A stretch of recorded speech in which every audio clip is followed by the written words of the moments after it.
There's not a single day that passes without you on my mind. Not even 1 minute can end up before you come around. I yearn for the days when I see your face here before me. 4, 3, 2. What's up? Yes, we are back. For the last episode of the trimester. I'm sure you guys missed us the most. I missed you, Mike. Well, I missed you too. I heard you've been traveling a lot lately.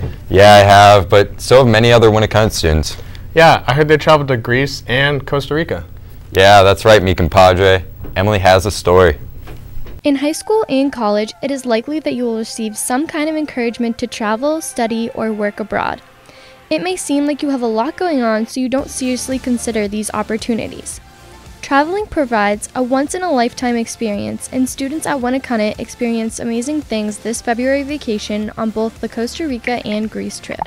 I have been on the previous 3 Europe trips, the first one being Italy, the last one being France and Spain, and this year was the Greece trip.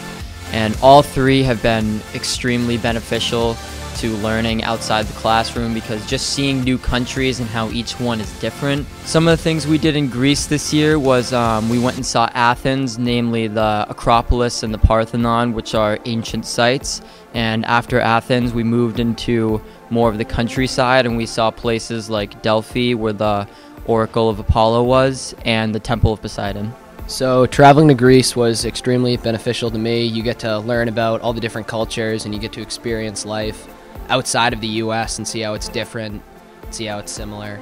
And I would highly recommend that lots of people apply for the trip next year and future trips. 1 in 10 American students head overseas at some point in their academic careers. Although traveling is expensive, investing in travel is like investing in an education. The results are intangible but extremely valuable. You will learn so much more than from a textbook or from a class lecture or from taking test after test with minimal sleep. Through travel, you have the opportunity to see firsthand the things you've learned and to put into use the practical skills that you've acquired. You gain a global perspective and a strong independence that no other teaching method can impart. Traveling teaches tolerance, self-sufficiency, and resourcefulness, as well as key skills that you can use for the rest of your life. Without travel, you will only see the world on a screen or through a book. But will you ever get to experience it for yourself? So I signed up for the Costa Rica trip this year because I had been on an Italy trip with the school my sophomore year, and that trip is a lot about seeing the sights and seeing what Italy has to offer, and it's a great trip to get to see what the architecture and the food and everything that Italy has to offer. But Costa Rica is a much different experience because it's more living in the actual culture and experiencing the culture firsthand versus the other trip. Both of them are I think they are very beneficial in very different ways. I think traveling is important because it's important to learn other cultures and see what the world has to offer beyond just our little town in Hampton here. I think traveling is important because once you're put in the environment, you start to learn the culture and you start to learn more just in general. What I got from this trip is once I came back, I started realizing how important the people are around me, and I started spending more time with my family, and I realized how much I missed them while I was on the trip. I really think it's good that schools are doing Costa Rica trips and stuff like that. Both the Costa Rican and Europe trip applications will be posted after finals, so pay attention to announcements for more information. For WHTV, Emily Durant and Alexis Sita. I might have to fly over there also. Got to keep this solid tan going throughout the year. I know what you mean. It's a complete struggle, and as white as they come. It happens, man. Spring and summer are going to be great, though. But there's something coming up that you shouldn't miss. It's the annual spring musical. This year, the Thespians of Winnicott are going to performing the musical 13. The productions are on Friday at 7 and Saturday at 2, also at 7 o'clock. Definitely check this out, guys. If you went to the teaser, you already know it's going to be awesome. That's another thing that students can look forward to every year. But there's also a lot of changes that the students and staff of Winnicott have experienced. Yeah, that's true. The cookies we used to have were perfection. Now that I mention it, I really miss having a 5-block day. A lot has changed since we were freshmen. Oh, the good old days. Man, the good old days of WHS. Berkey Turkey has a story about that, actually. Let's go check it out. We used to have Drake and Josh. Now we have Dog with a blog. We used to remember our best friends' home phone numbers. Now kids don't even know their parents' phone numbers. We used to ride bikes, not hoverboards. The worst pain was hitting your ankle with your Razor scooter. I'm not gonna make it. Now kids only hurt their hands from texting too much. Many great things have come and gone in our lives, almost like many great things have come and gone in Winnicott. We're here to recap on some of the good old days at our school. Lunches are different. The cookies are nowhere to be found. Teachers have come and gone. Spirit weeks have changed.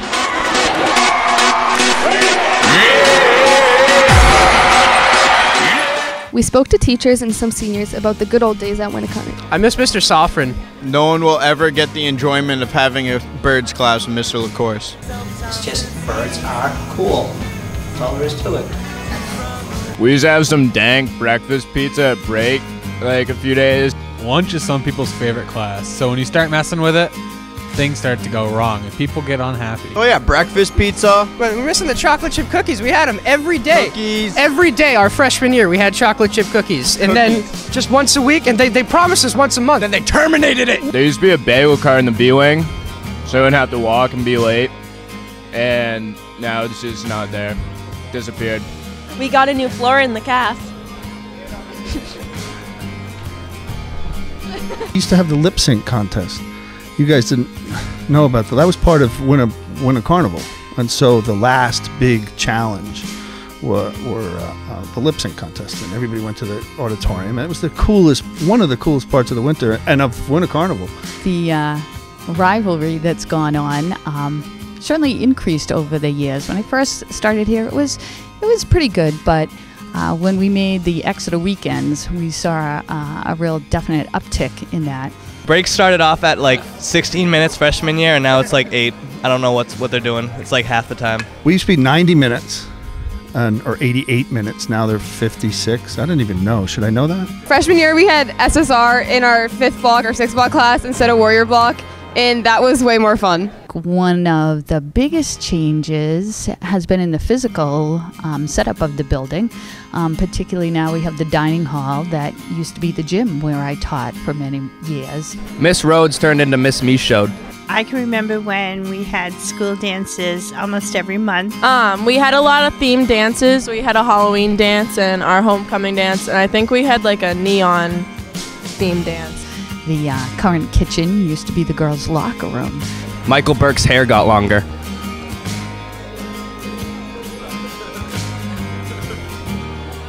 When I first started teaching, we had a smoking area here at the high school. Kids were a little bit more spirited. I'm not saying that you guys aren't, but in different facets of the school other than sports. Certainly seen a lot of changes over the course of those many years. Change is always around us. But as far as we know, Winnicott's not going anywhere. I'm not big on some of the changes, but one of the things that has remained a constant is the empty bowls at Winnicott every year. Yeah, they always have good soups and chili year after year. It happened last Saturday, and I heard it was popping off. Yeah, Maggie and Emily have the soup.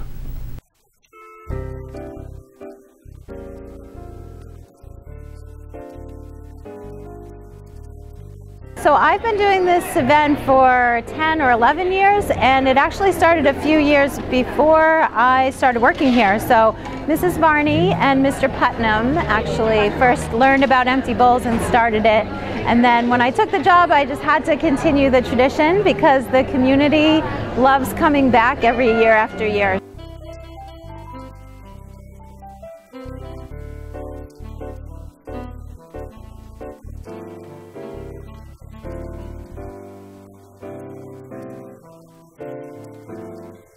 It's always really successful. So we're like usually right between $2,000 and $3,000. And I'm always really happy with that. I always consider it a success. Even if we made $5, that would be a success because something is more than nothing and it all helps. So I've been coming for many years. I came when my brothers were in high school. It's a great event. I've been coming to Empty Bowls since it started here at Winnicott, and I think it's the best fundraiser ever. It's pretty good overall. The soup's pretty good. This is my first time here at Empty Bowls. It's a really nice atmosphere with a lot of great people. The food is really good, especially the desserts, and I like how it brings the community together.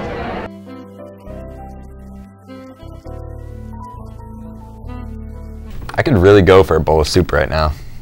Same. But, you know, I'm more of a pie kind of guy.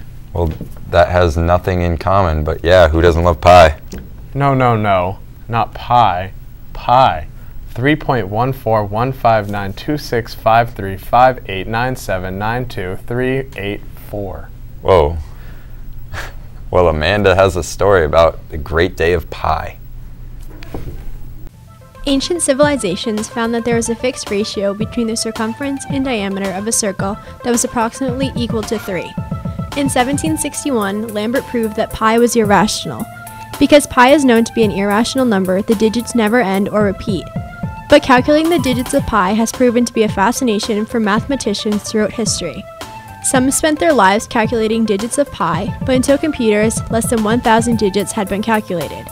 In 1949, a computer calculated 2,000 digits and the race was on.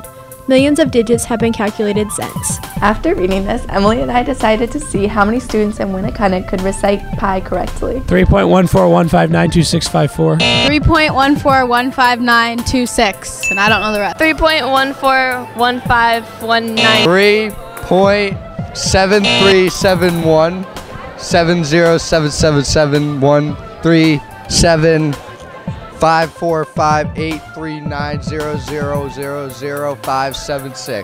3.1415926535897932384626 4 3.1419265354 3.14 3.041925 7? Starts with 3. 3.141592653589799626 and goes on for a little while. 3.1415926535897932384626433832795028 and I don't know. Pi is 3.141591437256 598.